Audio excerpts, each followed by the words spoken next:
Tollywood top hero Allu Arjun నేడు తాజాగా హైదరాబాద్ పోలీసులు అరెస్ట్ చేసిన సంగతి తెలిసిందే.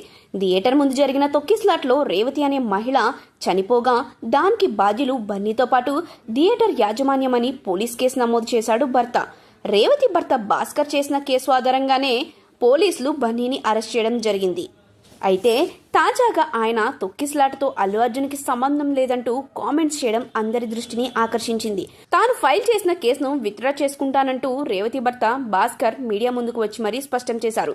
కేసు ఉపసంహరించుకోవడానికి నేను సిద్ధంగా ఉన్నాను. అరెస్ట్ విషయం నాకు తెలియదు. నా భార్య మరణించిన తొక్కిస్లాటతో అల్లు అర్జున్కి ఎలాంటి సంబంధం లేదని భాస్కర్ మీడియాతో అన్నారు. ఇదిలా ఉండగా అల్లు అర్జున్ను హైదరాబాద్లోని నాంపల్లి కోర్టు ముందు హాజరుపరిచారు పోలీసులు.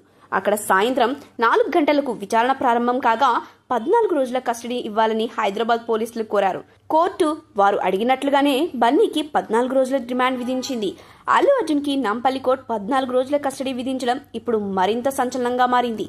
మరోవైపు అల్లు అర్జున్ మామ ఏపీ ఉప ముఖ్యమంత్రి పవన్ కళ్యాణ్ కూడా అరెస్ట్ అయిన సంగతి తెలుసుకుని షాక్ అయ్యారు.